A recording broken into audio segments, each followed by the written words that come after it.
யாரடி முதலில் சொல்வது நீயா இல்லை நானா?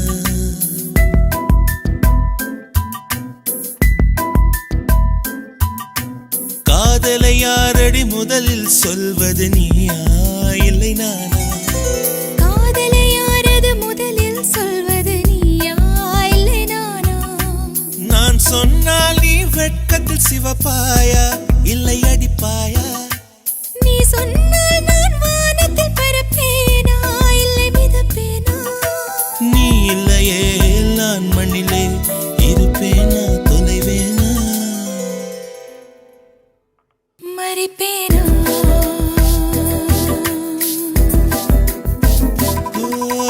காதலை யாரடி முதலில் சொல்வது